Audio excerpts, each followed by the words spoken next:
जी कैफेट, आज के लेक्चर का आगाज करते हैं।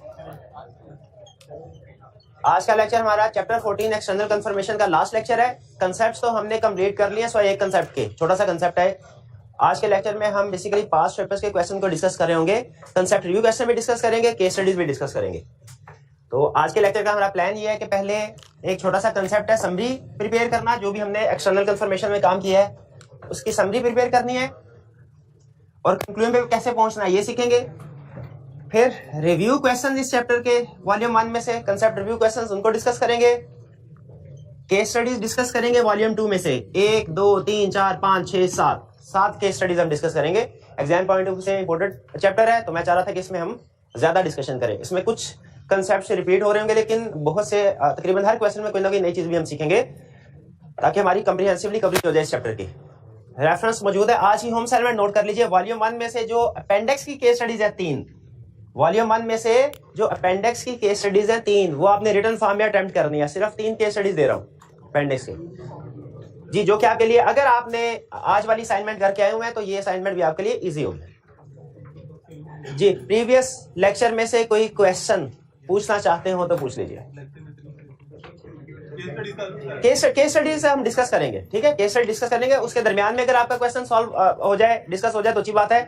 अगर किसी ऐसी केस स्टडी में क्वेश्चन है जो हमने डिस्कस नहीं कर सके, वो आप फिर एंड पे पूछ लीजिएगा टाइम। बैंक से अगर कंफर्मेशन लेटर का रिस्पांस नहीं आता जी जी, पॉजिटिव कंफर्मेशन लेटर, तो हम स्कोप लिमिटेशन क्या देना है, एविडेंस लेते रहना है आपका, तो हम पूछ सकते हैं। बैंक से अगर कंफर्मेशन हमें ऑब्टेन नहीं होती तो ये एक स्कोप लिमिटेशन है। इनका क्वेश्चन ये है कि सर सोल्यूशन में हम डायरेक्ट स्कोप लिमिटेशन लिख दें या पहले अल्टरनेटिव प्रोसीजर का जिक्र करें। देखिए, असूल है हमारा कि हम पहले उसे अल्टरनेटिव प्रोसीजर की बात बताते हैं। अल्टरनेटिव प्रोसीजर से लाजमी नहीं कि यही मुराद हो कि कंफर्मेशन नहीं मिली तो अब क्या करना है। अल्टरनेटिव प्रोसीजर का एक मतलब ये भी है, कंफर्मेशन नहीं मिली तो अब क्या करना है। लेकिन अल्टरनेटिव प्रोसीजर का मतलब ये भी है कि अगर हमने लेटर सेंड किया और उससे कंफर्मेशन नहीं मिली तो और किस तरीके से कंफर्मेशन हासिल कर सकते हैं। तो हम अपना बंदा भी भेज सकते हैं, ईमेल के अगर दूर है और गुम होने का खतरा है, गुम होगी फॉर एग्जांपल कंफर्मेशन, तो हम ईमेल के जरिए से भी उसे कंफर्मेशन ले सकते हैं। ये भी अल्टरनेटिव प्रोसीजर ही डिस्कस किए जाएंगे। इसीलिए असूल के मुताबिक हमें अल्टरनेटिव प्रोसीजर वाला पॉइंट भी लिखना चाहिए। अल्टरनेटिव प्रोसीजर वाला पॉइंट में, अच्छा चलिए एक क्वेश्चन मैं आपसे पूछता हूँ। केस स्टडी में अगर केस स्टडी में कहते हैं स्कोप लिमिटेशन बाय मैनेजमेंट है, डायरेक्ट आप स्कोप लिमिटेशन के ऊपर और मैनेजमेंट इंटीग्रिटी के ऊपर पहुंच जाएंगे कि पहले अल्टरनेटिव प्रोसीजर वाला पॉइंट लिखेंगे। हाँ, अल्टरनेटिव प्रोसीजर वाला पॉइंट लिखेंगे। लेकिन यहाँ पे अल्टरनेटिव प्रोसीजर क्या होगा भला? दो शाबे गवर्नर से, शाबाश, दो शाबे गवर्नर से कम्युनिकेट कर, ठीक है। तो जब भी किसी भी तरह की लिमिटेशन हो, स्कोप लिमिटेशन हो, आप अल्टरनेटिव प्रोसीजर का जिक्र जरूर कर दें, ठीक है। आगे वो अल्टरनेटिव प्रोसीजर क्या होगा, ठीक है, ये बताने की जरूरत नहीं है जब तक कि वो स्पेसिफिकली हमसे पूछे ना, ठीक है जी। ये अभी डिस्कस हो गया। और कोई क्वेश्चन? लेटर ऑफ क्रेडिट क्या होते हैं, लेटर ऑफ गारंटी क्या होते हैं? आपने कोई इसकी तरफ नहीं जानना, समझने की कोशिश नहीं करनी, सिर्फ रटा लगाना। सिर्फ गारंटी तो आपको पता होगा वैसे क्या होता है। बैंक, हाँ, नॉर्मली जब बैंक से लोन लेने के लिए जाते हैं तो बैंक कहता है कि गारंटी लाओ किसी की, ठीक है। तो जब हमारी कंपनी ने अगर किसी की गारंटी दी होगी तो इसे हम कहते हैं गारंटी, या हाँ जी, लेटर ऑफ गारंटी लिखा हुआ उसने, हाँ, letter of guarantee. Guarantee as auditor हमारे लिए क्यों अहम है? अगर हमारे ऑडिट क्लाइंट ने बैंक को किसी कंपनी की, दूसरी कंपनी की गारंटी दी हुई है तो हमारे लिए क्यों अहम है? दो रीजंस की वजह से। पहली रीजन ये हो सकती है कि जिसकी गारंटी दी है वो कोई रिलेटेड पार्टी होगी, ऐसी तो नहीं गारंटी दे देते किसी की। और दूसरी रीजन क्या हो सकती है कि अगर हमारे क्लाइंट ने किसी की गारंटी दी है, वो कंटिंजेंट लायबिलिटी है, उसे डिस्क्लोज करना होगा, ठीक है। ये दो रीजंस की वजह से गारंटी हमारे लिए है। गारंटी वाला पॉइंट मैंने आपको थोड़ा सा समझा दिया, लेकिन लेटर ऑफ क्रेडिट बिल्कुल नहीं मैं समझा रहा, वो आपने सिर्फ याद करना, ठीक है। और कोई क्वेश्चन?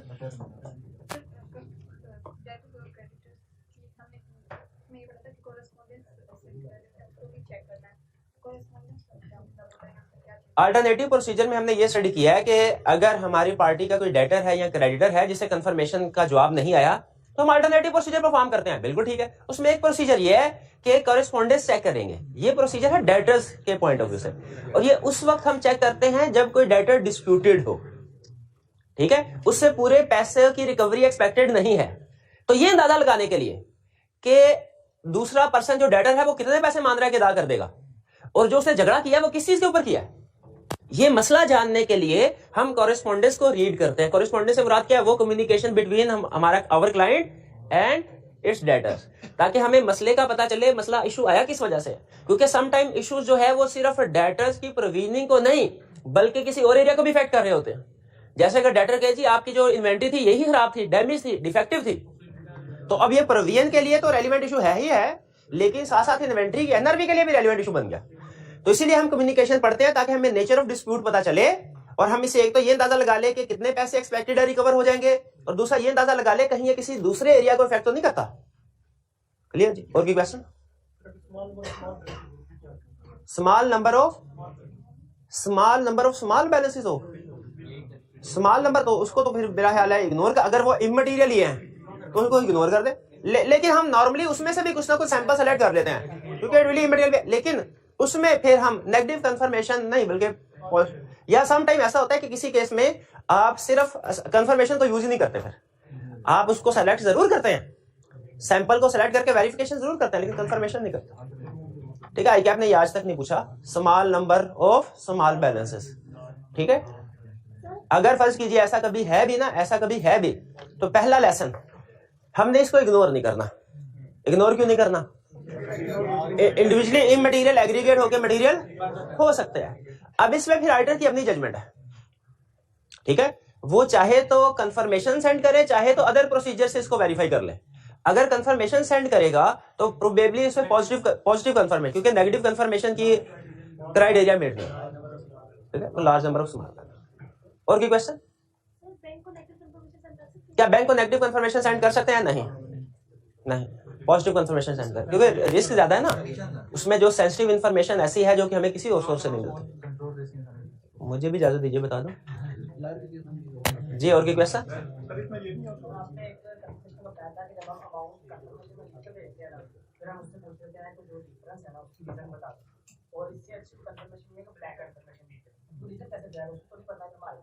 हाँ, इसमें उन्होंने कहा सर आपने पॉजिटिव कंफर्मेशन में दो टाइप्स बताई थी, एक ब्लैंक कंफर्मेशन और दूसरे को कह ले फुल कंफर्मेशन। ठीक है, मेथड 1 और मेथड 2।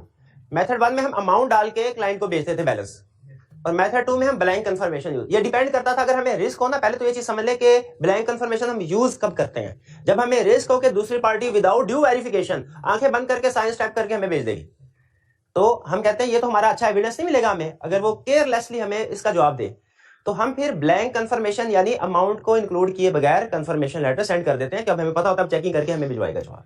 ठीक है, ये तो रीजन क्यों भेजते हैं। दूसरा पॉजिटिव जब कंफर्मेशन भेज रहे हैं, अमाउंट जब हम एंटर करके भेज रहे हैं, तो इसमें अगर कोई डिसएग्रीमेंट आता है तो हम क्लाइंट को ये कह के भेजते हैं, मतलब कंफर्मेशन में लिखते हैं कि बता, पहली चीज हमें बताओ बैलेंस एग्री करता है कि नहीं करता, और अगर बैलेंस एग्री नहीं करता तो फिर उसकी रीजन भी बताओ, आपके ख्याल में क्या पॉसिबल रीजन हो सकती है, यानी उसी अमाउंट की अगर कोई और ट्रांजैक्शन है तो आप थोड़ा एनालिसिस करके हमें गाइड कर दें। इसमें तो वो हमें बता देगा कि सर ये डिफरेंस है इतनी अमाउंट का और इस रीजन की वजह से डिफरेंस है। लेकिन अगर हम ब्लैंक कंफर्मेशन सेंड करेंगे तो वो डिफरेंस नहीं बता सकेगा, क्योंकि उसको पता ही नहीं डिफरेंस है कि नहीं है, उसको हमने ओरिजिनल बैलेंस तो नहीं भेजा। उस सूरत में फिर हम अपने क्लाइंट से, अगर डिफरेंस आ जाए ना, हम अपने क्लाइंट से कहते हैं कि तुम इसको रिकंसाइल करो। लेकिन जब क्लाइंट रिकंसाइल करता है तो उसकी बात पे आंखें बंद करके एतबार नहीं कर लेते, हाँ, बल्कि उसके खुद भी हम फिर वेरीफाई करते हैं कि वाकई वो डिफरेंस जो रिकंसिलिएशन बनाई है वो ठीक है कि नहीं।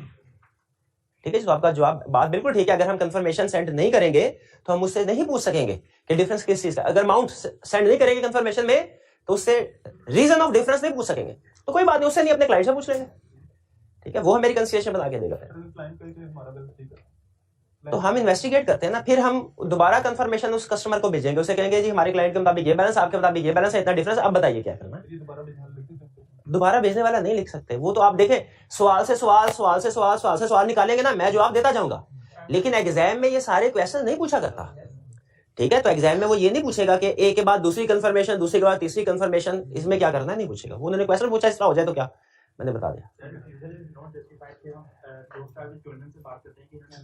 जी बिल्कुल, अगर मैनेजमेंट रिफ्यूज कर दे कि कंफर्मेशन लेटर सेंड नहीं करना, हम दो चाबी गवर्नर से बात करते हैं, ये तरह से हमारा अल्टरनेट प्रोसीजर होता है इस केस में, बिल्कुल करते हैं। क्या हम उसके रिफ्यूजल के बावजूद लेटर को कंफर्मेशन लेटर सेंड नहीं कर सकते? इसका जवाब है नहीं कर सकते, क्योंकि कॉन्फिडेंशियलिटी प्रिंसिपल की वजह से हमारे क्लाइंट की ऑथराइजेशन के बगैर उसकी कोई भी पार्टी हमें जवाब नहीं देगी। हमारे क्लाइंट की कोई भी पार्टी हमें, कोई बैंक, कोई लॉयर, कोई डेटर, कोई क्रेडिटर, हमें क्योंकि हमारा और उसका डायरेक्ट ताल्लुक तो कोई भी नहीं है। जो क्लाइंट का डेटर है, क्लाइंट का क्रेडिटर है, क्लाइंट का बैंकर है, क्लाइंट का लॉयर है, हमारा डायरेक्ट उसके साथ कोई ताल्लुक नहीं है। ताल्लुक तो है क्लाइंट के थ्रू, तो उसकी ऑथराइजेशन जरूरी है। लेकिन याद रखें यहाँ पे फिर बता रहा हूं, पहले भी बताया था, क्लाइंट की ऑथराइजेशन जरूरी है। इसका यह मतलब नहीं है कि कंफर्मेशन क्लाइंट के थ्रू भेजनी है या क्लाइंट के थ्रू रिसीव करनी है, नहीं नहीं नहीं, वो तो फिर कंफर्मेशन ही निकल जाएगी। ठीक है, उसकी सिर्फ ऑथराइजेशन लेते हैं, भाई आप authorise you to respond to our debtors. Confirmation में ये क्लाइंट से लिखवा के साइन करवा लेते हैं, बस ये काफी है। सेंड किसने करनी है? हमने एज ऑडिटर, और रिसीव भी डायरेक्ट हमने करनी है। प्रैक्टिकली हम उसके ऊपर कंफर्मेशन लेटर जब क्लाइंट को भेजते थे ना, उसके साथ एक जवाबी लिफाफा ऐड कर दे, साथ लगा देते थे पोस्टेड पे, हाँ जी, ताकि उसको कुछ पैसे खर्च ना करने पड़े। अगर क्लाइंट को 50 रुपए भी खर्च करने पड़ जाए ना, वो कहता है यार क्या बिला वजह खर्च करने, तो हम जवाब नहीं देता था। तो रिस्पॉन्स रेट को इंक्रीज करने के लिए हम पोस्टेज पेड इनवेलप साथ भेजते हैं। उसके ऊपर एड्रेस पता है किसका लिखा होता है? ऑडिटर के ऑफिस का, ऑडिटर के ऑफिस का। जी बिल्कुल जी, ऑडिटर पैसे क्लाइंट से निकलवा ही लेता है, बिल्कुल निकलवा ही लेता है, किसी ना किसी से निकलवा ही लेता है जी। और क्या वैसा मैंने आपको बताया था, सिर्फ कोड ऑफ एथिक्स में फीस का इशू होता है। कोड ऑफ एथिक्स के अलावा पूरे ऑडिट में कहीं भी फीस का इशू नहीं होता। कोड ऑफ एथिक्स में कौन कौन सी सेक्शन है जिनमें फीस का इशू राइज होता है? कोड ऑफ एथिक्स की कौन कौन सी? कंटिजेंट फी में होता है, बताया ना, ओवरड्यू फी में होता है, प्रीडिसेसर ऑडिटर की फीस आउटस्टैंडिंग उसमें होता है, रेफरल फी में होता है 4, और किस फीस, और किस केस? अंडर कटिंग, हाँ जी शाबाश, उसमें होता है बिल्कुल। ठीक है, तो कोड ऑफ एथिक्स के अलावा और किसी चैप्टर में फीस अमाउंट से रिलेटेड आपको सोचने की जरूरत नहीं है। और कोई क्वेश्चन? जी, जैसे 2-4 की गवर्नेंस से हमने बात की, तो उसने अलाउ नहीं किया कंफर्मेशन लेटर, ठीक है, उसमें सर वो nature timing extent of audit procedure की है, दरअसल ऑडिट प्लान है कि ऑडिट प्लान चेंजिंग आ रही है, वो मॉडिफाई करें नहीं, अगर 2-4 भी गवर्नेंस ने इजाजत ही नहीं दी कंफर्मेशन लेटर भी सेंड करने की, तो स्कोप लिमिटेशन बाय मैनेजमेंट है। इसके 2 इफेक्ट आएंगे, एक इफेक्ट आएगा रिपोर्ट पे और दूसरा इफेक्ट आएगा हमारे ऑडिट प्रोसीजर, ऑडिट पे। ठीक, अदर एस्पेक्ट्स ऑफ ऑडिट पे। अदर एस्पेक्ट्स ऑफ ऑडिट का मतलब होता है रिस्क बढ़ जाएगा हमारा, मैनेजमेंट की इंटीग्रिटी डाउटफुल हो जाएगी। ठीक है, एक्सट्रीम केसेस में हम विड्रॉ भी कर सकते हैं। तो हम ये दोनों पॉइंट्स लिखेंगे, एक मॉडिफिकेशन इन रिपोर्ट का भी और दूसरा अदर एस्पेक्ट्स ऑफ ऑडिट पे क्या इफेक्ट होगा वो भी लिखेंगे। जब कभी स्कोप लिमिटेशन बाय मैनेजमेंट हो, जब कभी पूरे ऑडिट में, याद रखिए हम ये दोनों पॉइंट्स लिखते हैं। ठीक है, इंपैक्ट ऑन रिपोर्ट भी और impact on other aspects of audit पे। अगर हमें पता चल गया स्कोप लिमिटेशन है, देखिए स्कोप लिमिटेशन है, अगर तो इसका इफेक्ट परवेसिव है तो फिर तो आपको बाकी एरियाज पे कोई इफेक्ट आता नहीं आता, इससे फर्क ही नहीं पड़ेगा। लेकिन अगर उसका इफेक्ट मटेरियल है तो आपने इस एक डेटर्स के ऊपर तो ओपिनियन मॉडिफाई कर दिया, लेकिन बाकी एरियाज के ऊपर तो काम कर रहे हैं ना, उनका इफेक्ट, हाँ, वो फिर बाद में दूसरे एरियाज पे काम करते हैं, उसका इफेक्ट परवेसिव हो सकता है। और कोई क्वेश्चन? कोई क्वेश्चन नहीं? चलिए अब आज के कंसेप्ट की तरफ चलते हैं। आज हमने स्टडी करना है preparation of summary and reaching a conclusion. हम प्रैक्टिकली फर्ज कीजिए अगर हमारे क्लाइंट के 500 डेटा भी है ना, 500 डेटा होना कोई बड़ी बात नहीं है, हम उनमें से 100 को कंफर्मेशन लेटर सेंड किया। जब एंड पे हमारा पार्टनर आता है ना, तो पार्टनर को इस चीज से गर्ज नहीं होती कि मिस्टर ए को कंफर्मेशन लेटर सेंड किया, बी को किया, सी को किया, डी को किया, ई को किया, ऐसे नहीं। वो हमारे 100 सफे नहीं देखेगा जिसपे हमने लिखा होगा कि ये मिस्टर ए की कंफर्मेशन है, ये बी की है, ये सी की है, इतना बैलेंस हमने भेजा, इतना उसने कंफर्म किया। पार्टनर आपको पता है सीनियर लेवल का बंदा, उसके पास टाइम कम होता है, कहता है मेरे लिए समरी बनाओ। तो हम कंफर्मेशन की एक समरी बनाते हैं प्रैक्टिकली, वो समरी मैं आपके साथ शेयर कर रहा हूं। फर्स्ट कीजिए कि हमारे टोटल डेटर्स थे, जो टोटल पॉपुलेशन थी डेटर्स की, वो थी ये अमाउंट 1.2 मिलियन के करीब, तकरीबन 1.2 मिलियन। हमने इसमें से सैंपल उठाया। अब बताइए क्या कंफर्मेशन लेटर सेंड करेंगे तो क्या सबको कंफर्मेशन लेटर सेंड करना है? हमने सैंपल बेस पे कंफर्मेशन को सेंड करना है। तो हमने 579,000 का सैंपल उठाया, जो कि तकरीबन कोई 45% के आसपास परसेंटेज बनती है। अब हमने कंफर्मेशन लेटर किनको सेंड करना है? इन वाले डेटर्स को। ये मैं टोटल अमाउंट बता रहा हूं, नंबर ऑफ डेटर्स नहीं बता रहा, अमाउंट ऑफ डेटर बता रहा हूं। इनको कंफर्मेशन लेटर सेंड कर दी। अब जो जवाब आया मैं आपके साथ शेयर कर रहा हूं, और आपने मुझे ये बताना है कि ये जो रिस्पॉन्स आया ये मिस स्टेटमेंट है कि नहीं है, ये साबित करना है। 1 बाय 1 मैं चारों केसेस जो मैक्सिमम रिस्पॉन्स आ सकता है प्रैक्टिकल वो आपके साथ शेयर करूंगा, और आपने मुझे बताना है कि ये मिस स्टेटमेंट है या नहीं है। क्योंकि समरी तो ये आपके सामने आ गई ना, समरी के बाद वो कह रहे हैं कंक्लूजन पे भी तो पहुंचना है। ये दो चीजें हैं, एक समरी और एक कंक्लूजन। और कंक्लूजन हमेशा हमारा क्या होता है कि एरिया मिसस्टेटेड है कि नहीं है। तो समरी तो हमने एक सफे के ऊपर ये बना दी, हमने देखिए एक सफा है लेकिन उसके ऊपर सारे के सारे डेटर्स की समरी आ रही है, ठीक है, टोटल करके हम पार्टनर को शो करवा रहे हैं। पहली चीज, reply received and agreed, customer का जवाब आया और वो एग्री करता था, इतने, क्या मिस स्टेटमेंट है? ये ओके अमाउंट, एग्रीड। दूसरा, एक्सेप्शंस आइडेंटिफाइड, एक्सेप्शन का मतलब क्या है? डिफरेंस, डिसएग्रीमेंट आइडेंटिफाई किए हैं एंड रिकंसाइल्ड। रिकंसाइल्ड का मतलब क्या है कि उसको रिकंसाइल कर लिया, मैच कर लिया, रिकंसिलिएशन बना ली, पता चल गया डिफरेंस किस चीज का था, उसको एडजस्ट कर लिया।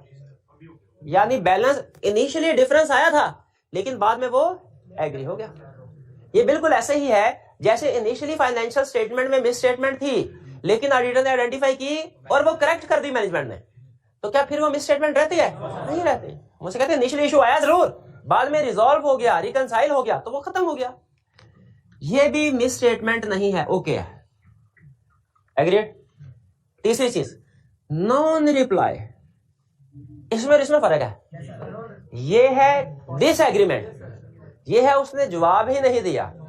अगर मैं आपको लफ्ज इसका याद कराऊं, डिसरिगार्ड कर दिया, ये था डिसएग्रीमेंट कर दिया, डिसरिगार्ड, नॉन रिस्पॉन्स, जवाब ही नहीं दिया, इग्नोर कर दिया, ठीक है, लेकिन उसने जवाब नहीं दिया, लेकिन हमने अल्टरनेटिव प्रोसीजर से बैलेंस को एग्री कर लिया, कंफर्म कर लिया, अल्टरनेटिव प्रोसीजर से एग्री कर लिया। अब बताइए क्या इश्यू रहा? ये भी नहीं रहा, ठीक है। डिसएग्रीमेंट आया लेकिन रिजॉल्व कर लिया, ओके, ये भी इश्यू नहीं रहा। रिप्लाई नहीं मिला लेकिन अल्टरनेटिव प्रोसेस से एविडेंस मिल गया, तो ये भी ओके हो गया। ये लीजिए, जैसे required procedure, chapter 4, required procedure perform नहीं कर सके लेकिन अल्टरनेटिव प्रोसीजर से एविडेंस ले लिया, क्या वो स्कोप लिमिटेशन रहती है? नहीं रहती, अनमोडिफाइड ओपिनियन देते हैं, ये वही case. Fourth, exception still unresolved, ये मिस स्टेटमेंट है। इसका मतलब है इन सब में ये है मिस स्टेटमेंट, ठीक है। मेरा क्वेश्चन आपसे सिर्फ ये, अगर मैं आपसे पूछूं कि टोटल डेटर्स में कितने की मिस स्टेटमेंट है? जितने स्टूडेंट्स ने भी 14,300 कहा है, गलत कहा है। हाँ जी, ये है सैंपल, ये है मिस स्टेटमेंट इन सैंपल, ठीक। अब ये सैम्पलिंग का कंसेप्ट आपका बिल्ड कर रहा हूं, ठीक है, सैम्पलिंग का चैप्टर 17 का कंसेप्ट बिल्ड कर रहा हूं। अगर आप ये कहते हैं कि डेटर्स में 14,300 की मिस स्टेटमेंट है, आप गलत कह रहे हैं, इसलिए कि आपने टोटल डेटर्स में से सिर्फ इतने की अमाउंट को वेरीफाई किया, इसमें ये मिस स्टेटमेंट निकली। टोटल में ये मिस स्टेटमेंट नहीं है, बल्कि टोटल पॉपुलेशन में मिस स्टेटमेंट को एस्टिमेट करने के लिए, अंदाजा लगाने के लिए कि टोटल में कितने की मिस स्टेटमेंट्स है, आपको प्रोजेक्शन करना पड़ेगी, आपको प्रोजेक्शन करना पड़ेगी। और प्रोजेक्शन में क्या करना पड़ेगा? प्रोजेक्शन कैसे करेंगे आप? प्रोजेक्शन करेंगे, अगर 579,000 में, तकरीबन 579,000 में 14,000 की मिस स्टेटमेंट है, तो 1248 में कितने की होंगी? 1248 में कितने की होंगी जी? कैलकुलेशन कर सकते हैं? करके दिखाइए। इसमें कैसे कैलकुलेशन? अच्छा, फार्मूला लिखना है आपने। फार्मूला क्या बनेगा? Misstatement in sample divided by sample multiplied by population. Misstatement in sample A divided by sample B multiplied by population C. ये फार्मूला जरूर लिख लेना है आपने, ये फार्मूला जरूर लिख लेना जी। 30818 क्या आती है? बुक में भी ये लिखी है। चलिए, तो बताइए, अच्छा, ये प्रोजेक्शन का फार्मूला आपको याद होना चाहिए। सैम्पलिंग का कंसेप्ट आपको कवर करवा दिया मैंने, और सैम्पलिंग में ये आपको सिखाना है कि प्रोजेक्शन किए बगैर कभी कंक्लूजन पे नहीं पहुंचना। जो स्टूडेंट प्रोजेक्शन किए बगैर कंक्लूजन पे पहुंचते हैं वो गलत है।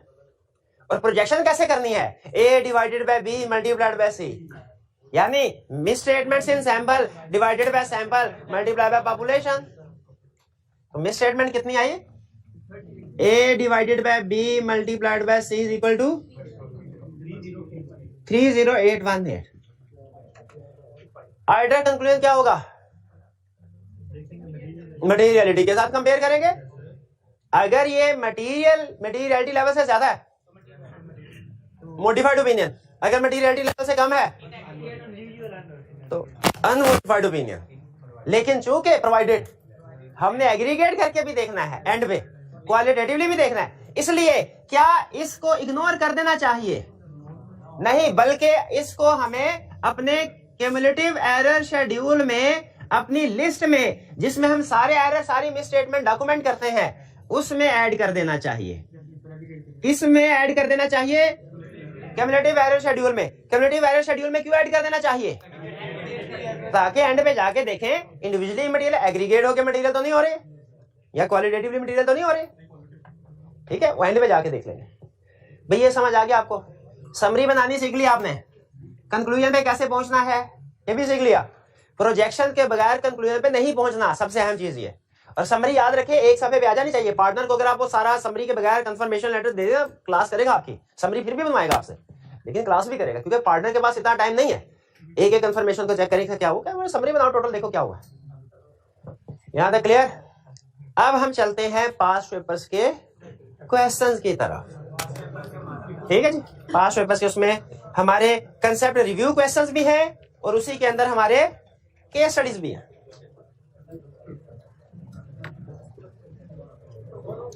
जी पास कीजिएगा कुछ सेकंड्स के लिए।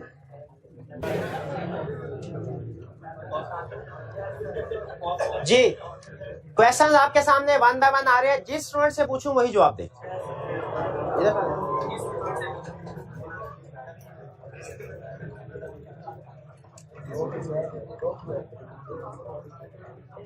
State and explain the meaning of four assertions that relate to the direct confirmation of receivable. Receivable से जो assertions relate करती हैं वो बताइए। Receivable से कौन सी assertions हैं जो confirmation से verify होती हैं, बताइए। Accuracy, valuation, location, इसको explain करना है तो chapter 3 में explanation है। राइट्स एंड ऑब्लिगेशन एक्सप्लेन करना है चैप्टर 3 में, एग्जिस्टेंस एक्सप्लेन करना है चैप्टर 3 में, कट ऑफ तो हाँ सेल्स के लिंक की वजह से, लेकिन कंप्लीटनेस भूल गए। वैसे कंप्लीटनेस अकाउंट बैलेंस की दर्शन है, लेकिन यहां पे क्यों नहीं लिखेंगे? कंफर्मेशन में वो रेलिवेंट नहीं है। क्लियर है जी? जी जी, क्लासिफिकेशन वाली असर्शन भी यहाँ पे लिख सकते हैं, क्योंकि कंफर्मेशन से अगर कोई अमाउंट मिसक्लासिफाइड है, ए की बजाय बी के अकाउंट में चली गई है, तो वो सामने आ जाएगी जब कंफर्मेशन। क्लासिफिकेशन भी लिख सकते हैं बिल्कुल, लेकिन जो नहीं लिखने completeness. ISA 500 audit evidence identifies 7 main testing procedure, one of these is external confirmation. ये भाई जो एंड में बैठे हुए हैं मुझे बताइए, उसने कहा है कंफर्मेशन 7 में से एक प्रोसीजर है, एग्री करते हैं आप इससे? बाकी के प्रोसीजर कौन से? जल्दी जल्दी, टाइम कम है, जल्दी, क्वेश्चन ज्यादा है। Analytical procedure, inquiry, observation, inspection, reperformance, recalculation. Required list 4 examples of external confirmations. 4 examples बताइए कंफर्मेशन की, जल्दी से। Debtor, creditor, bank life. B. Explain one audit assertion that the external confirmation supports and one audit assertion that the external confirmation does not support। में जो मर्जी लिख दे, 3-4 option है, existence लिख दी, राइट हैंड लिख दिया, और डज नॉट सपोर्ट में कंप्लीटनेस। और ये आपको केस स्टडी में बात याद आएगी कंप्लीटनेस वाली। Next, direct confirmation of balance due from customer obtain to satisfy. जी रिक्वायरमेंट केस स्टडी नहीं है ना, रिप्रोडक्शन का। ये अभी वो सिर्फ कहानी बता रहा है, क्योंकि ये लंबा चौड़ा क्वेश्चन तो मुझे पता चल रहा है केस स्टडी है। ये 2-3 लाइनों का है तो मुझे अंदाजा हो गया केस स्टडी नहीं है। Direct confirmation balance due from customers are obtained to satisfy the objective of ensuring that the customer exist and owes the specified amount to the company at a certain date. ठीक है। Required state the circumstances in which an auditor may decide not to circulate the request for direct confirmation. वो कौन से cases हैं? आपसे पीछे वाला भाई, आप ही भाई बताइए। हाँ जी, जब मैनेजमेंट रिक्वेस्ट करे, रिक्वेस्ट रीजनेबल हो, जब रिस्क कम हो, बैलेंस इमटेरियल हो, अल्टरनेटिव प्रोसीजर से एविडेंस ऑब्टेन किया जा सकता हो। यही थे। What are the factors that auditor consider while designing the request for direct confirmation? वो सारे timing, type of confirmation, confirming party, information to be confirm, authorisation, ठीक है। अच्छा आगे क्या कह रहा है? Describe the alternative audit procedure which may be conducted if the customer does not reply to a request for confirmation. एक minute हरिए, वो एंड वाले भाई जो परेशान हो रहे हैं, देखते फॉलो प्रोसीजर कर दिया, आगे चले आगे।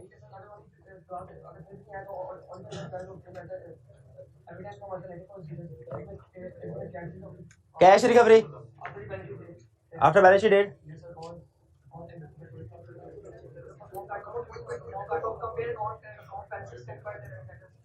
ठीक है। अकाउंट स्टेटमेंट चेक कर ले, ठीक है, बिल्कुल ठीक है, पहुंच गए। मेरा क्वेश्चन ये है, क्या इसमें, यार भाई थोड़ा सा साइड पे भेजा, मेरा भाई थोड़ा सा साइड, थोड़ा जो थोड़ा साइड पे, फासला रखें। आगे चल, आगे जगह खाली है।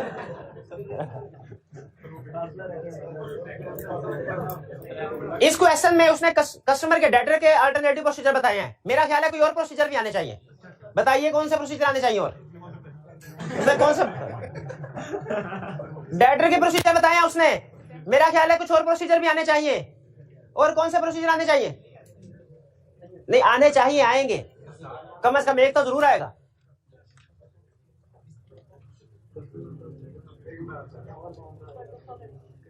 कट ऑफ नहीं, वो कस्टमर्स के प्रोसीजर में कट ऑफ आ गया। मैं कह रहा हूं इसके अलावा क्या क्राइटेरिया के प्रोसीजर लिखेंगे इसमें?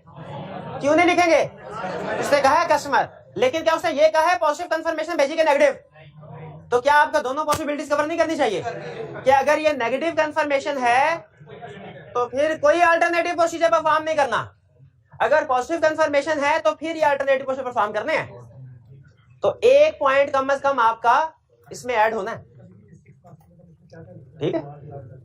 आगे चलते हैं। Question 9, direct confirmation from third parties provide independent audit evidence that certain account balances and items in the financial statement properly recorded and disclosed.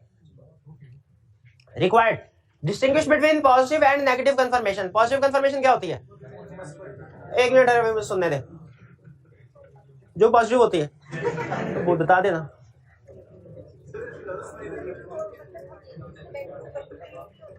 जो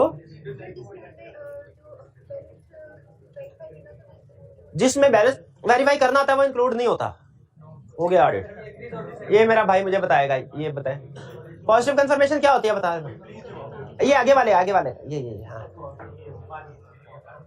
अभी नहीं मिलेगा, अगर आपने घर जाके नहीं पढ़ा तो अभी पता नहीं चलेगा कहाँ लिखा हुआ है।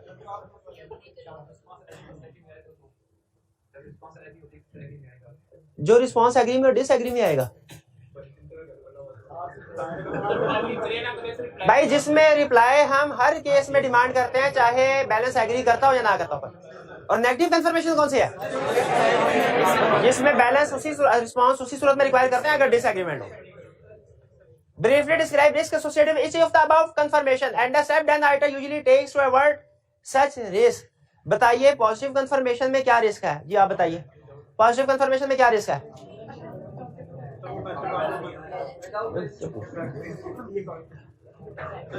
क्या यार भाई टाइम कम है, मैं क्वेश्चन खा जाऊंगा फिर मैं बता रहा हूँ। नहीं मुझे कोई मसला नहीं होगा। हाँ जी, पॉजिटिव कंफर्मेशन में रिस्क है, जल्दी पकड़ इसमें। पॉजिटिव कंफर्मेशन में रिस्क है कि वो बगैर वेरिफिकेशन के हमें बैलेंस कंफर्म कर सकता है।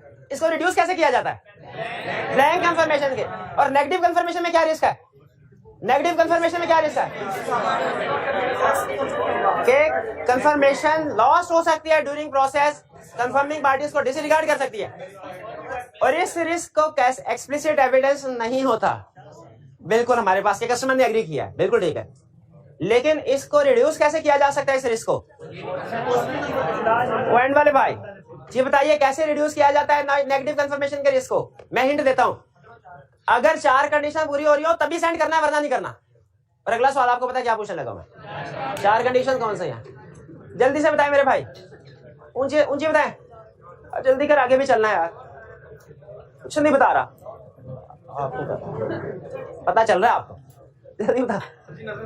मुंह पे हाथ डिसरिगार्ड कर रहा है मुझे, डिसरिगार्ड कर बता रहे यार। नेगेटिव कंफर्मेशन किन सिचुएशन में यूज करनी है, वो 4 सिचुएशन बतानी है भाई, बता दे। Inherent risk and control risk कर लो।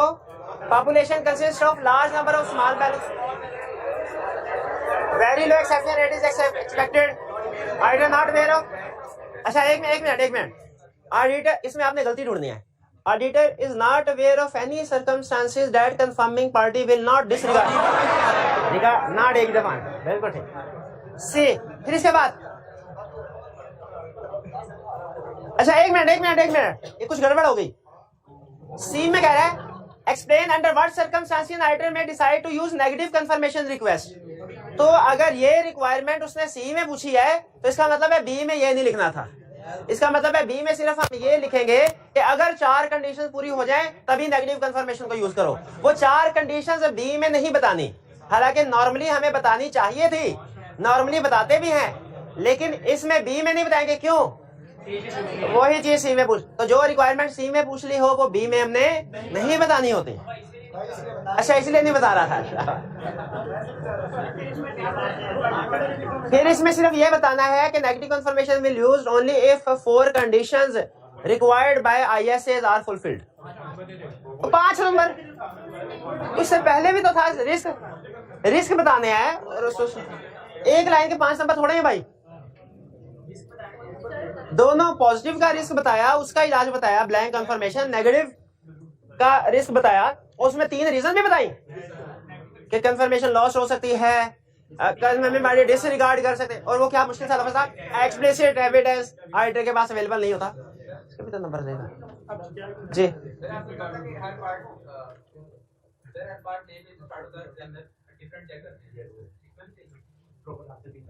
तो हर हाँ ये लैदा पार्ट, ये लैदा पेज पे लिखेंगे, बी और सी लैदा पेज पे लिखेंगे, तो लैदा कर ले। हाँ जी, एग्जामिनर को पता है क्वेश्चन क्या है।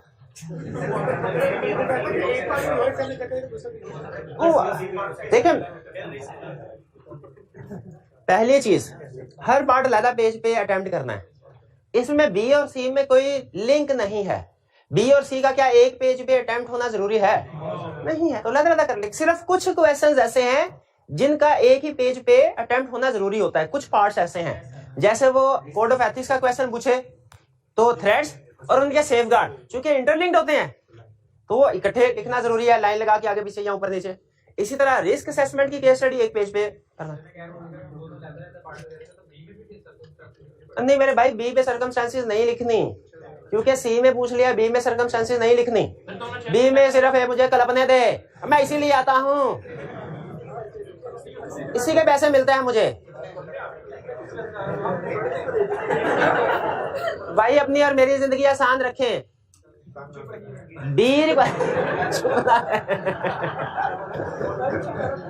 चुप ना रहे, पूछे जरूर, लेकिन बी पार्ट ज्यादा सफे पे होगा, सी पार्ट ज्यादा सफे पे होगा। जाहिर है ऊपर उसने कंफर्मेशन का कंटेक्स्ट उठाया है, तो तीनों पार्ट कंफर्मेशन से ही रिलेट कर रहे हैं, तो कोई बात नहीं। इसमें इस कंसेप्ट तो लादा है ना, आप उनको लादा पेज पे आंसर करें, एक पेज पे नहीं करना।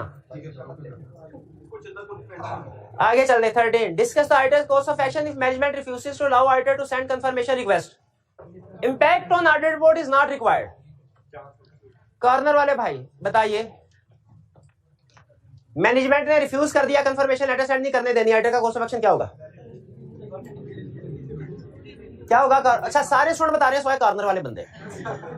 भाई बता दे यार, तेरी मेहरबानी बता दे। मैनेजमेंट ने कहा कंफर्मेशन ही सेंड करने देनी, हमने जो करना कर लो, क्या करेंगे?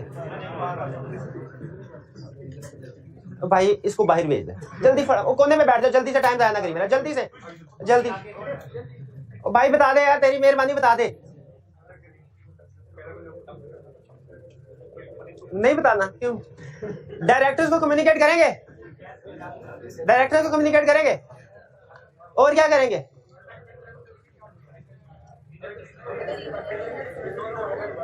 हाँ फिर देखेंगे रीजनेबल जस्टिफिकेशन है कि नहीं है। अगर रीजनेबल जस्टिफिकेशन है, अल्टरनेटिव प्रोसीजर्स अगर में जस्टिफिकेशन नहीं है, 2 चाबी इक्विवेलेंस, और फिर भी ना, तो फिर हमारा स्कोप लिमिटेशन बाय मैनेजमेंट होगी। इससे रिपोर्ट के साथ साथ अदर एस्पेक्ट्स ऑफ ऑडिट भी इफेक्ट होंगे। हाँ, क्वालिफाइड या एडवर्स की डिस्क्लेमर की बात लिखने की जरूरत नहीं है, क्योंकि वो उसने कह दिया इम्पैक्ट ऑन रिपोर्ट नहीं लिखा। बिल्कुल, अगर रीजनेबल जस्टिफिकेशन नहीं है, उसमें हम डायरेक्टर से बात करते हैं, उसके बावजूद भी ओपिनियन मॉडिफाई कर सकते हैं हम। हाँ, अल्टरनेटिव प्रोसीजर भी जी, अल्टरनेटिव प्रोसीजर से एविडेंस फिर भी देखें, अगर स्कोप लिमिटेशन बाय मैनेजमेंट होना तो उसमें डायरेक्टर से कम्युनिकेट करना ही आपका अल्टरनेटिव प्रोसीजर है। इसके अलावा मजीद करने की जरूरत नहीं है। इसके अलावा अगर डायरेक्टर्स भी सपोर्ट नहीं करते तो आप डायरेक्टली इम्पैक्ट ऑन रिपोर्ट के ऊपर आ जाएंगे और अदर एस्पेक्ट्स पे आ जाएंगे। इम्पैक्ट ऑन रिपोर्ट इस क्वेश्चन में बताना नहीं, अदर एस्पेक्ट्स बता देंगे, लेकिन स्कोप लिमिटेशन जरूर बता। भाई नहीं होता, नहीं होता, मैनेजमेंट ने मना कर दिया फिर भी ऑडिटर की तसल्ली नहीं होती, नहीं होती।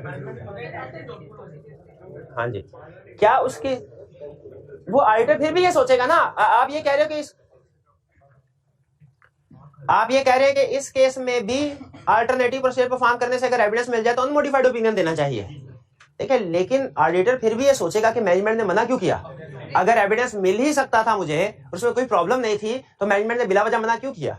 इसलिए नॉर्मली इस केस में auditor to be on safe side unmodified opinion नहीं देता।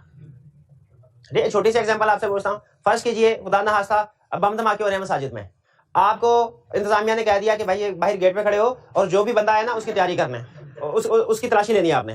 एक बंदा आया, उसने जैकेट पहनी हुई है, आपने कहा तलाशी, उसने कहा मैंने तलाशी नहीं देनी, ठीक है। आपने कहा नहीं तलाशी के बगैर अंदर नहीं जाने, उसने कहा नहीं तलाशी नहीं, मैं अंदर जाऊंगा। उसके बाद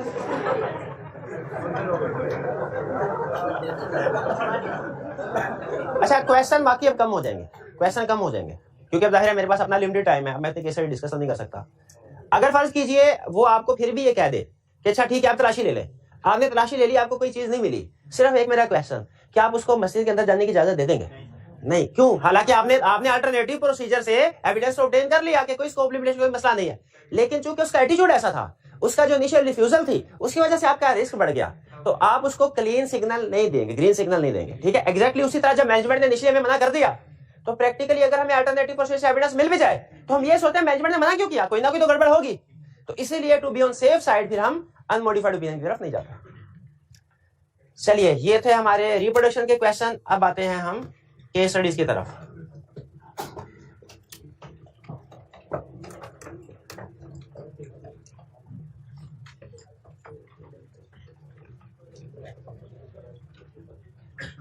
सबसे पहले रिक्वायरमेंट, हमें क्वेश्चन को देख के पता चल गया कि ये केस स्टडी का question.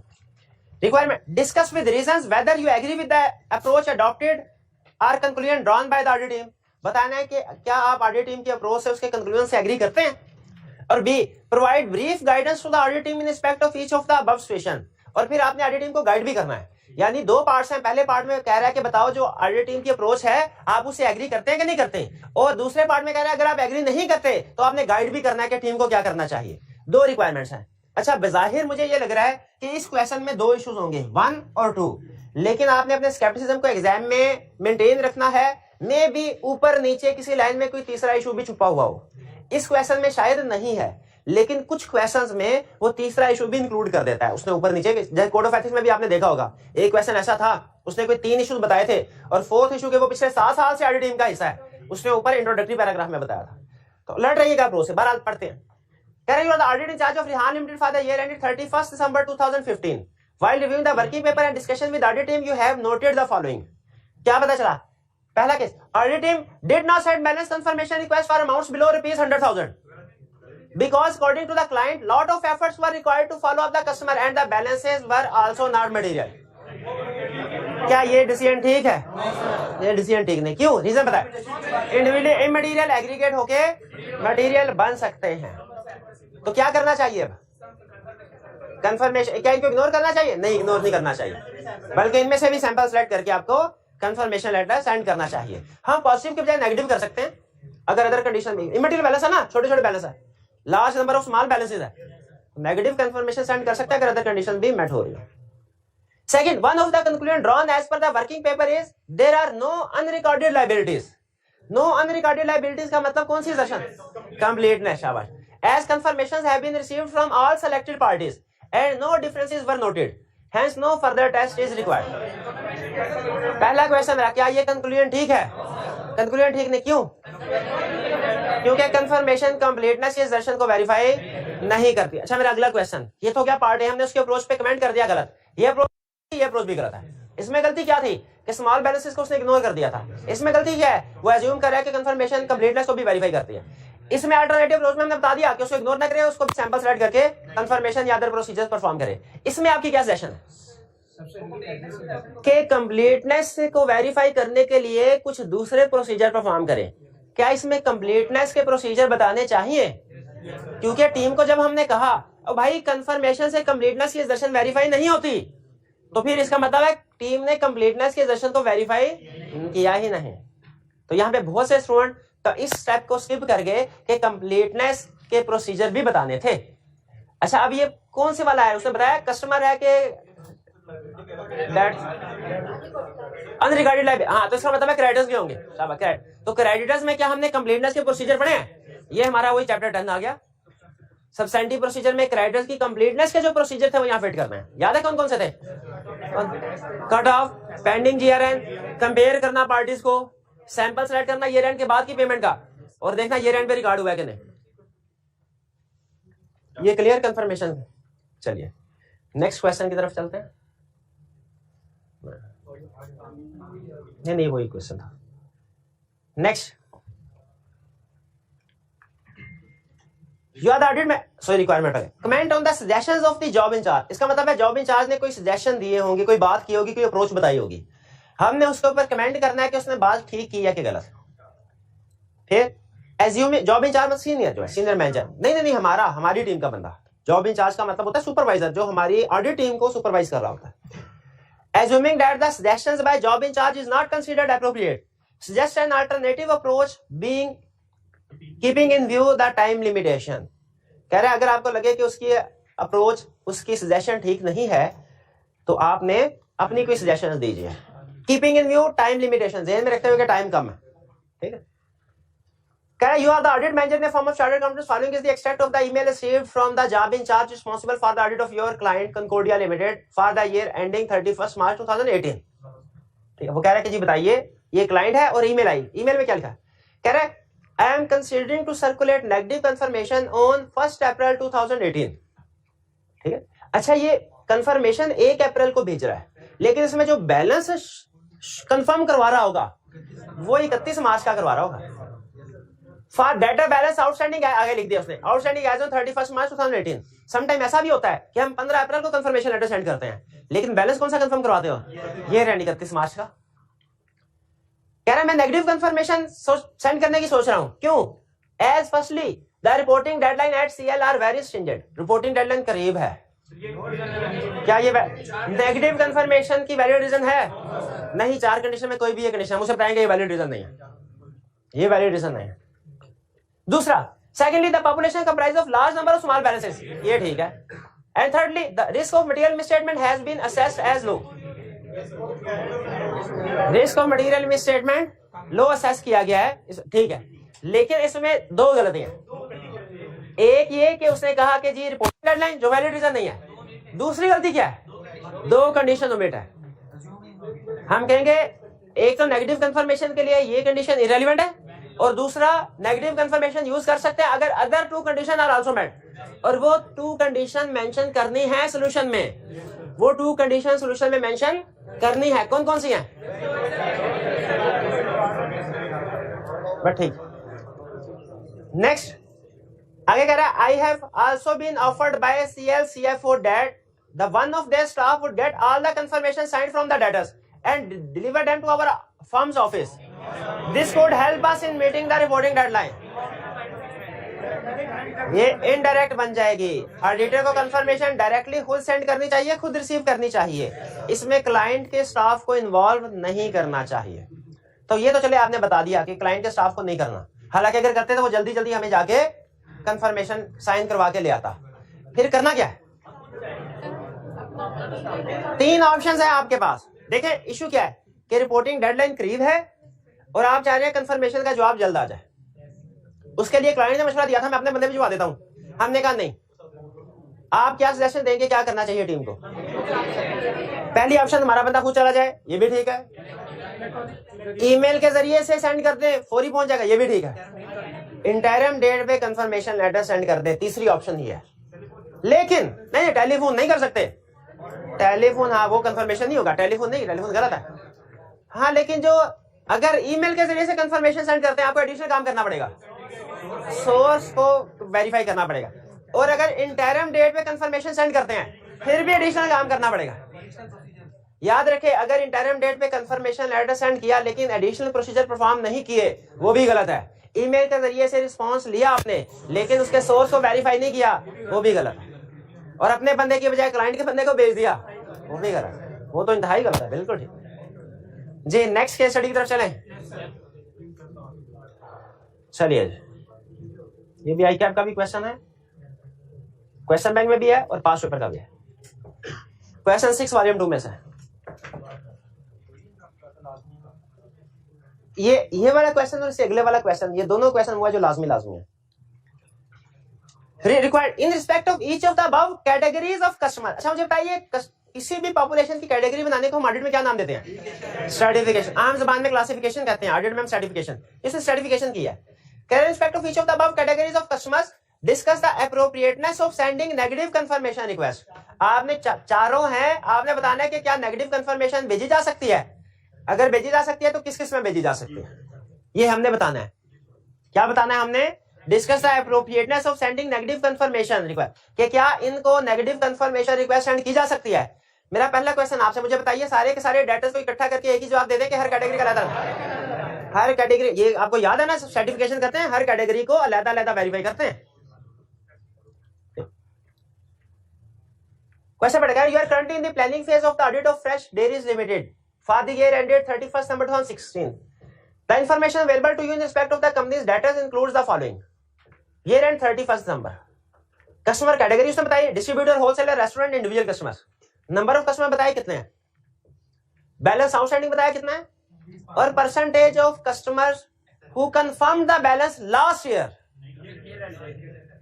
Who confirm the balance last year. इससे हमें पता चल जाएगा एक्सेप्शन रेट हाई है कि लो है। इससे पता चल जाएगा कंफर्मिंग पार्टी डिसरिगार्ड करती है कि नहीं करती। बिल्कुल बिल्कुल, इसी से पता चल जाएगा, क्योंकि जितनों ने जवाब नहीं दिया, इसका मतलब है वो मसले मसाइल है। जितनों ने जवाब नहीं दिया वो या तो वो लोग हैं जिन्होंने डिसएग्रीमेंट किया, या वो नहीं, एक मिनट है, हु कंफर्म द बैलेंस, जिन्होंने जवाब भी दिया और सही भी था, बाकी के एग्री किया। बिल्कुल, बाकी के जो लोग, जैसे ये 90% है तो 10% कौन से लोग हैं, या तो उन्होंने जवाब ही नहीं दिया, या दिया तो डिसएग्रीमेंट था।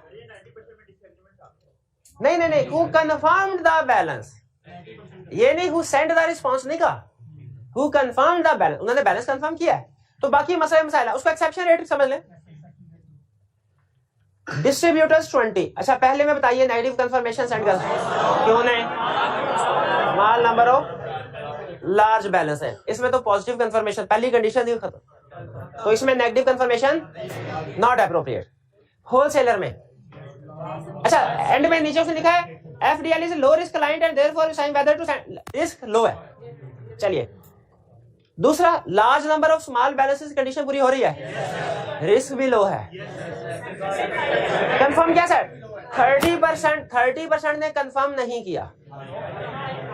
तो कुछ स्टूडेंट कहते हैं सर ये डिसएग्रीमेंट हो गए, कुछ कहते हैं नहीं नहीं सर ये डिसरिगार्ड वाले केस होंगे। दोनों, हाँ कुछ कहते हैं दोनों, तो दोनों हर जिस तरीके से भी सोच लें, नेगेटिव कंफर्मेशन एप्रोप्रिएट नहीं। क्यों? फर्ज कीजिए अगर आप ये सोचते हैं कि ये वो 70% ने कंफर्म किया, 30% है जिन्होंने जवाब नहीं दिया, तो डिसरिगार्ड, जब डिसरिगार्ड ज्यादा हो तो भी नेगेटिव कंफर्मेशन सेंड नहीं करते। और अगर आप इसको कहिए डिसएग्रीमेंट है तो एक्सेप्शन रेट 30% वो भी ज्यादा है। तो दोनों सूरतों में चाहे इसको डिसएग्रीमेंट समझें, चाहे इसको डिसरिगार्ड समझें, चाहे नॉन रिस्पॉन्स समझें, चाहे इसको डिफरेंस, तो किसी भी सूरत में नेगेटिव कंफर्मेशन एप्रोप्रिएट नहीं है। 15% लिखा हुआ है। हाँ जी, यहाँ पे 15% का यही ना, एक्सेप्शन रेट 15% या उससे कम होना चाहिए। इसका मतलब है यहाँ पे 90% होता तो हम कहते ठीक है। एक्सेप्शन के लिए देखा था ना, डिसरिगार्ड का पूछना है। तो डिसरिगार्ड में भी अगर आप इसको ले ले तो ये ज्यादा स्टूडेंट्स हैं। हाँ जी, ओवरऑल देखें ना। रेस्टोरेंट नेगेटिव कंफर्मेशन अप्रोप्रिएट है, क्यों ना? और individual customer large number of small balance वाली कंडीशन पूरी हो रही है, रिस्क भी पूरी हो रही है। एक्सेप्शन रेट यहाँ पे हाई है भाई, एक्सेप्शन रेट 80% है, एक्सेप्शन रेट 20% नहीं है। स्टूडेंट यही मार खाते हैं, इसको समझना। ये एक्सेप्शन रेट है, ऊपर पढ़े percentage of customer who confirm the balance. अगर हु डिड नॉट कंफर्म लिखा होता ना, फिर हम इसको एक्सेप्शन की तरफ लेके जाते। ये हेडिंग पढ़ना जरूरी है। क्लियर हो गया? तो इसका मतलब पहले में नेगेटिव कंफर्मेशन, समरी जरा क्विकली, पहले में नेगेटिव कंफर्मेशन नहीं, क्यों? रीजन बताए। लार्ज नंबर ऑफ होलसेलर में नो, क्यों? रीजन बताए। High exception. रेस्टोरेंट में क्यों? और फोर्थ में small number of large number of exception rate is high fourth में। यानी बेसिकली ये वाले दो ना, अगर आप एनालिटिकली देखें, इसी की रिपीट किया, रीजन भी वही जी। डिसएग्रीमेंट की परसेंट तो आप इसको इकट्ठा भी कर सकते हैं, कभी भी इस डिटेल में नहीं जाएगा वो। आप ये कह रहे हैं कि अगर यहाँ पे लाइन लगा के आपको ये बता दे कि डिसएग्रीमेंट का ये रेट है, नॉन रिस्पॉन्स का ये रेट है, तो क्या करेंगे? हाँ अच्छा ठीक है। वो कह रहे हैं सर इसके साथ हम आगे अगर इसमें एक कॉलम बना लें और लिख दें एक्सेप्शन रेट, उसको इसका नाम लिख दें हेडिंग एक्सेप्शन रेट, और कर ले यहाँ पे 10%, 30%, 17%, 80%, तो कर ले, बिल्कुल पेपर में कर ले, आपकी अपनी असेसमेंट। हाँ बिल्कुल, वो रेलिवेंट वो है, लेकिन मेरा हाल कॉलम बनाने की जरूरत नहीं है, क्योंकि आपको डायरेक्टली पता चल रहा है। ठीक है, कर सकते हैं बिल्कुल, कोई हर्ज नहीं। क्या सोल्यूशन में एक्सेप्शन रेट को कैलकुलेट करके बताना चाहिए? यस, बताना चाहिए कि एक्सेप्शन रेट कितना है, बिल्कुल बता देना चाहिए। लेकिन अगर नहीं भी बताते हैं, मार्क्स दे देगा आपको। कैलकुलेशन कर दे तो जैसे एनालिटिकल प्रोसीजर थे ना, वो क्या था? Risk assessment through figures. ठीक है, आप डायरेक्ट भी अगर रिस्क आइडेंटिफाई कर ले, उसको भी मार्क्स दे देगा। लेकिन अगर टाइम हो तो बेहतर क्या है, कर दे कैलकुलेशन, लाजमी नहीं है, लेकिन अगर कैलकुलेशन कर दे तो अच्छा। डेटर्स का डायरेक्ट कंपैरिजन से पता चल रहा है इंक्रीज हो रहे हैं, तो टाइम कम है, डायरेक्ट कर दें। लेकिन अगर टाइम है तो टर्नओवर रेशियो कैलकुलेट कर देना। क्या टर्नओवर रेशियो? टाइम थोड़ा होता है। अच्छा, टाइम टर्नओवर रेशियो कैलकुलेट करना सिखाई है कि नहीं सिखाई? किस लिए सिखाई है? इसीलिए कि एग्जाम में अगर आप करना चाहें तो कर ले, और टाइम हो तो कर लेना चाहिए। अच्छा, ये आखिरी क्वेश्चन, लेकिन ये क्वेश्चन अहम है, आखिरी है ये मेरे भाई। आप दरमियान में जो 10-15 मिनट जाया किया, भूल गए भाई। मैंने तो जाहिर है सिलेबस टाइम पे कंप्लीट करना है, अब ये तो नहीं है कि क्वेश्चन सफिशिएंट है। आप अगर बाकी के क्वेश्चन भी करेंगे ना, देखिए अगले क्वेश्चन भी इसी तरह के हैं, ये ले, वो भी इसी तरह का है, वो भी इसी तरह का है।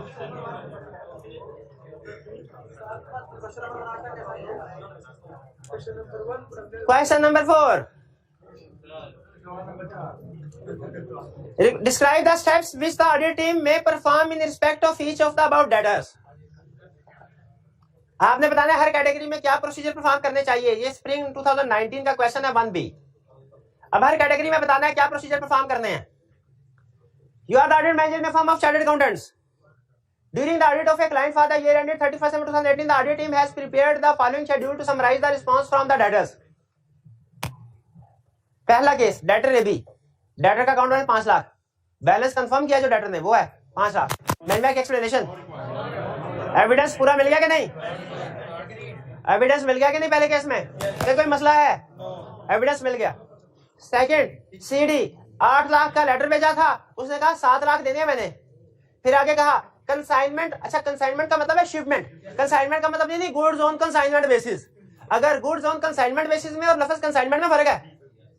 गुड्स ऑन कंसाइनमेंट बेसिस में, कंसाइनमेंट बेसिस में फर्क है। ये कंसाइनमेंट का मतलब क्या है? शिपमेंट भेजी, 1 लाख की शिपमेंट भेजी थी 31 दिसंबर को, और हमने रिसीव की 1 जनवरी को। टाइमिंग डिफरेंस आगे बताएं। गुड्स इन ट्रांजिट का डिफरेंस है कैश इन ट्रांजिट का। आपने क्या प्रोसीजर परफॉर्म करना है? आपने गुड डिस्पैच नोट की डेट देखनी है। अगर ये डेट 31 दिसंबर की है तो फिर मिस स्टेटमेंट नहीं है, क्योंकि फिर 31 दिसंबर को एंट्री करनी थी। और अगर ये गुड डिस्पैच नोट की डेट 1 जनवरी की है फिर मिस, क्योंकि फिर 31 दिसंबर में एंट्री नहीं होनी चाहिए थी। फिर इस 8 लाख में ये एंट्री 1 लाख वाली नहीं होनी चाहिए। थर्ड की एल बैलेंस 6 लाख, यार 2.5 लाख। आगे consignment of rupees 6 lakh was shipped on 27 December 2018, but goods amounting to rupees 3.5 lakh were return due to quality issues subsequent to year end. Quality issue, subsequent return of defective inventory, adjusting event and non adjusting. किसने बताया आपको? FAR2 में। मैं तो जो कल बता रहा था ना वो तो दीवारों को सिखाता रहा था मैं। FAR2 डाल दे सारे अकाउंट में, 10 दफा बता चुका हूँ लेस एडजस्टिंग इवेंट के लिए। फिर FAR2 में समझ नहीं आ रहा था, जो मैंने बताया था वो समझ नहीं आ रहा। मैं 5 एग्जाम्पल बताइए, सिर्फ इतना कहा था रट्टा लगा ले जहां कहीं एडजस्टिंग इवेंट है। चलिए एडजस्टिंग इवेंट, ये तो सारे मानते हैं ना एडजस्टिंग इवेंट है। क्या करना चाहिए? पहले सेल ना रिवर्स कर लें भाई। पहले स्टॉक वापस आएगा तो फिर उसे NRV भेज लें। तो पहले सेल को रिवर्स कर लें,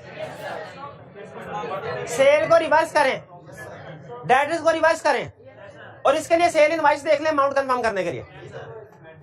ये एक काम कर लिया। पहले आपने लिख दिया ये एडजस्टिंग इवेंट है पहली लाइन में, दूसरी लाइन में लिख दिया कि सेल को रिवर्स कर दिया, तीसरी लाइन में क्या लिखेंगे?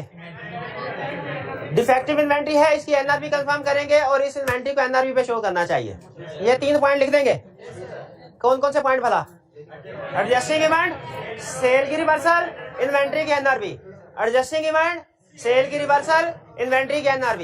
एडजस्टिंग इवेंट, सेल की रिवर्सल, इन्वेंट्री की NRV।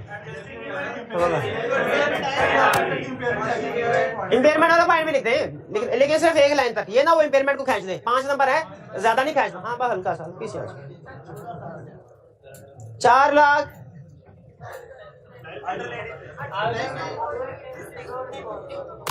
Non serious edit. 4 lakh का बैलेंस जवाब आया ही नहीं तो अब नेगेटिव कंफर्मेशन सेंड कर देनी चाहिए। मैनेजमेंट ने लिखा नो एक्सप्लेनेशन, कहा सर हम कैसे बताएं, उसने जवाब क्यों नहीं दिया, बिजी होगा, हमें क्या पता। क्या करें? अल्टरनेट प्रोसीजर के 2-3 बता देने चाहिए। 1 मिनट है, शाबाश। अभी देखिएगा अल्टरनेटिव प्रोसीजर आते जी। पहले फॉलो अप हो गया, फॉलो अप आगे अकाउंट्स बैलेंसेस को मैच करेंगे कि अकाउंट स्टेटमेंट्स और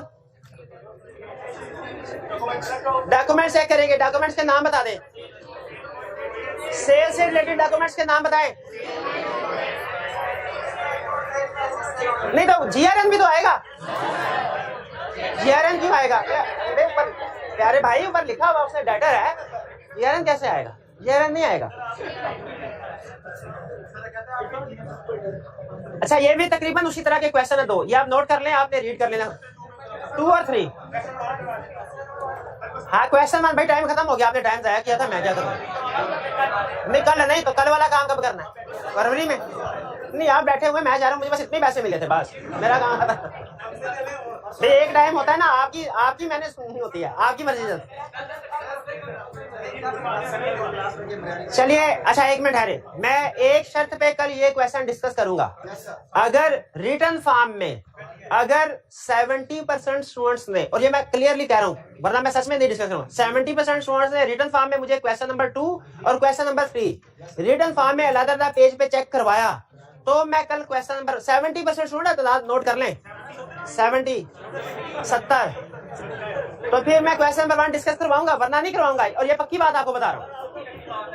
चलिए 2 और 3 रिटर्न फॉर्म में करने हैं, तो फिर मैं क्वेश्चन नंबर 1 डिस्कस करवाऊंगा, और क्वेश्चन नंबर 1 रीड भी कराइएगा। आज का लेक्चर खत्म करते हैं यहाँ पे। अल्लाह हाफिज।